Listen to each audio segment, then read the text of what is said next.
कर्क राशि वाले मित्रों, आपके लिए शनिदेव जो 13 जुलाई को वक्री हो रहे हैं पूरे 138 दिन के लिए, 13 जुलाई से 28 नवंबर तक वो किस प्रकार फल प्रदान करेंगे, आपके जीवन में क्या परिवर्तन आने वाला है, इसकी चर्चा यहां पर करेंगे। सार रूप में आपको बताऊं तो शनि जो आपके वर्तमान में नवम भाव से ट्रांजिट कर रहे हैं और नवम भाव से उनका गोचर सामान्य माना जाता है। सामान्य का मतलब ना कोई बहुत ज्यादा अच्छा न कोई बहुत ज्यादा बुरा, कई मामलों में नेगेटिव भी बोलते हैं। चूंकि ढैया से शनि यहाँ निकल करके आता है तो हम कहते हैं कि नहीं भाई पहले से ठीक है, लेकिन शनि यहाँ वक्री हो रहा है, अभी मार्गी था वक्री हो रहा है। तो वक्री जब शनि होता है, चूंकि आपके लिए मध्यम फलकारी शनि था और अब वह वक्री हो रहा है, तो वक्री होकर के भी कोई बहुत ज्यादा दिक्कत या समस्या आपको नहीं दे देगा।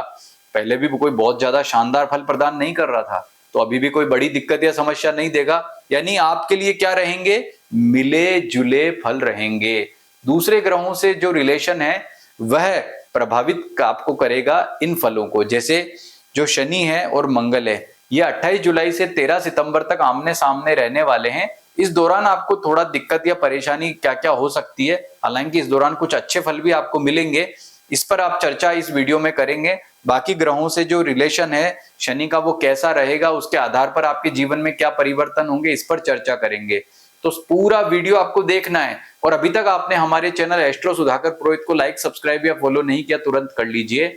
और हाँ, ये जो आपको बता रहा हूं आपकी जन्म राशि के आधार पर बता रहा हूं, कर्क जन्म राशि है या नहीं है, ये जानने के लिए अपनी जन्म पत्री ओपन कीजिए और ये देखिए कि आपकी जन्म पत्रिका में 4 नंबर में क्या चंद्रमा बैठा है। यदि बैठा है तो आपकी कर्क राशि है। और यदि आपको डाउट है कि भाई मेरी कर्क राशि है या नहीं है, तो आप हमें फोन करो और हमें जो है ये जो नंबर दिख रहा है इस पर व्हाट्सएप करो अपनी डेट ऑफ बर्थ, अपना बर्थ टाइम और बर्थ प्लेस लिख करके, और नीचे ये जरूर लिख दो कि मुझे मेरी जन्म राशि बताएं।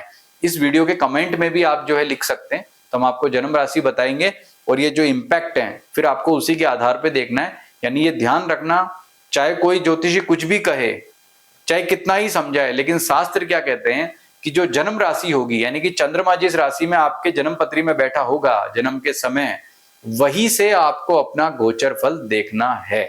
तो इसके आधार पर हम देखते हैं कि आपके लिए शनि जो वक्री हो रहा है, ये शनि वक्री होने पर कोई ज्यादा बड़ा परिवर्तन नहीं हो रहा है, क्योंकि शनि वक्री होकर के उन लोगों को ज्यादा प्रभावित करेगा जिनके लिए अभी बहुत अच्छा चल रहा था, उनके फल जो है वो नीचे यानी डाउन हो जाएंगे, और जिनके लिए नेगेटिव था उनके लिए पॉजिटिव हो जाएगा।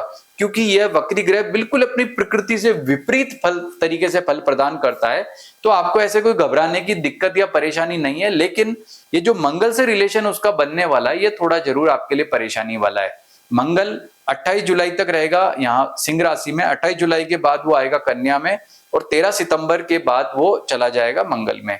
यानी 28 जुलाई से 13 सितंबर का ये जो 1.5 महीना है, इसमें मंगल शनि का आमने सामने जो संबंध बनेगा आपस में, जिसको बोलते हैं दृष्टि संबंध, तो इस समय आपका क्या है, पराक्रम क्षमता बहुत श्रेष्ठ होगी, क्योंकि मंगल आपको बहुत ही अनुकूलता से फल प्रदान करेगा। नौकरी पैसा वालों के लिए ये बहुत ही पॉजिटिव रहेगा, लेकिन इस समय आपको अकारण शत्रु बाधा भी हो सकती है।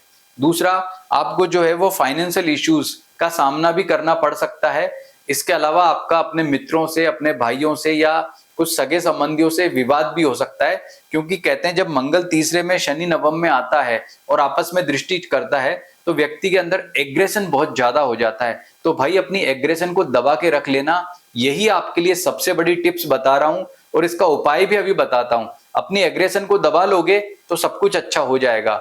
उसके बाद मंगल जब चौथे घर में चला जाएगा, कर्क राशि वालों के लिए चौथे घर का मंगल अच्छा नहीं होता, लेकिन शनि से उसका रिलेशन हो जाएगा यहाँ पर खत्म। यानी उसके बाद में मंगल और शनि का आपस में इतना लेना देना नहीं है, षडष्टक संबंध उनका बनेगा, उससे कोई इतना बड़ा इश्यू नहीं। हालांकि षडष्टक संबंध भी बहुत अच्छा नहीं होता है शनि मंगल का, बट उससे कोई ज्यादा गहरा इंपैक्ट आपके जीवन में नहीं पड़ना है। सार की बात यह है कि आपको 13 सितंबर से पहले पहले सावधान रहना है। अब क्या सावधानी रखनी हो मैंने आपको बताई थी, उपाय क्या करना है इसके ऊपर बात करते हैं। ये जो प्रॉब्लम है, ये इस प्रॉब्लम का सबसे बड़ा सॉल्यूशन है, सबसे बड़ा अच्छा उपाय क्या है, आप भगवान विष्णु या उनके अवतार भगवान श्री कृष्ण या भगवान श्री राम की उपासना करें। कैसे? आप उनके मंत्र का जप कर सकते हैं। ओम नमो भगवते वासुदेवाय, ये मंत्र का जप करें। ओम राम रामाय नमः, ओम राम रामाय, ये जो मंत्र है ओम राम रामाय, इसका आप जो है मंत्र जप करें। ओम क्लीं कृष्णाय नमः, ये मंत्र जप करें। कहने का मतलब कि इन देवताओं के मंत्र जप करना, इनके चालीसा का पाठ करना, इनके स्तोत्र का पाठ करना भगवान विष्णु की अच्छा है। मैं आपको ये क्यों बता रहा हूं, क्योंकि मंगल जिस राशि में अभी ट्रांजिट कर रहा है वो मीन राशि का स्वामी गुरु भी आपके लिए नेगेटिव चल रहा है, 12वें घर में ट्रांजिट कर रहा है। यानी कि ये शनि आपके लिए यहाँ डबल दिक्कत वाला इसलिए हो गया है क्योंकि उसका स्वामी, जिस राशि का स्वामी है वो भी आपके लिए नेगेटिव है। ऐसी स्थिति में आपको एक तो भगवान विष्णु की पूजा और एक हनुमान जी का पूजा उपासना करोगे तो ये जो दिक्कत परेशानी आएगी ये बिल्कुल नहीं आएगी और आपका जो समय है बिल्कुल शानदार तरीके से आगे बढ़ेगा। अब यहाँ पर एक देखने वाली बात और है कि राहु यहाँ पर आपके अष्टम भाव से ट्रांजिट कर रहा है, राहु। और आप ये देखिए कि राहु का स्वामी कौन है, शनि। यानी राहु जिस राशि में ट्रांजिट कर रहा है कुंभ में, उसका स्वामी शनि जो है वो वक्री हो रहा है। यानी कि यहाँ पर अब तक राहु पर एक कंट्रोल रख के कंट्रोल लगाया हुआ था शनि ने कि भाई तुझे कर्क लोग वाले राशि वाले लोगों को ज्यादा परेशान नहीं करना है क्योंकि मैं जो है 9th हाउस में बैठा हूं, ठीक हूं। यहाँ पर राहु अनियंत्रित हो गया है।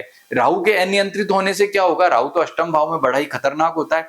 तो आपको ये ध्यान देना है कि जब तक शनि वक्री रहेगा तब तक आपको राहु का ज्यादा उपाय करना पड़ेगा। ओम राम रावे नमः मंत्र का जप करें। इसके अलावा आपको एक बहुत शानदार और अच्छा उपाय बताता हूं। आपको क्या करना है, श्रावण का महीना आएगा, इसमें 2 पंचमी तिथियां आएंगी। इन दोनों ही पंचमी तिथि को आपको मां मनसा का विशेष पूजन करना है। मां मनसा पूरे जो सर्प जाति है ना उनकी अधिष्ठात्री देवी मानी जाती है। पश्चिम बंगाल में, असम में, यहाँ पर तो उनकी विशेष रूप से पूजा होती है। बाकी भारत में जो है उनका इतना ज्यादा पूजन नहीं होता है। देवी पुराण में उनका मंत्र भी मिलता है, उनका स्वरूप का वर्णन भी किया गया है। तो आपको मां मनसा देवी का पूजन करने से विशेष जो है लाभ मिलेगा। इसके अतिरिक्त राहु को नियंत्रित करने के लिए हनुमान जी की विशेष पूजा उपासना करें, जो मैंने आपको पहले भी बताई थी। यानी हनुमान जी की पूजा उपासना से और इसके अलावा भगवान विष्णु की पूजा उपासना से मां मनसा देवी, और मां मनसा देवी की उपासना कब करेंगे, ओनली आपको करनी है वो श्रावण के महीने में। श्रावण के महीने में भी पंचमी के दिन उनका सबसे बेस्ट डे होता है। हालांकि उनका जो मंत्र है उसका जप आप आगे भी कर सकते हो। इसकी अधिक जानकारी चाहिए तो आप हमें जो है कॉल कर सकते हैं। तो ये उपाय आप कर लेंगे तो इससे ये जो शनि वक्री की नेगेटिविटी है जो राहु को बहुत प्रभावित करेगी और इससे आपका सबसे ज्यादा जो है वो आर्थिक मामला प्रभावित होगा। राहु आपको बीमार भी कर सकता है, कई तरह के हेल्थ इश्यूज भी दे सकता है। तो इन सभी मामलों से बचने के लिए आप ये उपाय जरूर करें। इससे आपको जो है अच्छे फल मिलेंगे, कोई दिक्कत नहीं होगी। बाकी शनि का वक्री होना कोई बहुत ज्यादा गहराई से आपके जीवन में नकारात्मक फल नहीं देने वाला है। ज्यादा आप ये जानना चाहते हैं कि अष्टक वर्ग में शनि आपका भिन्नाष्टक वर्ग में मीन राशि में कितनी रेखाओं पे बैठा है, इसके क्या जो है रिजल्ट हैं, यानी गहराई से अपना व्यक्तिगत जानकारी चाहते हो तो ये नंबर दिख रहे हैं, इस पर आप हमसे संपर्क कर सकते हैं। नमस्कार।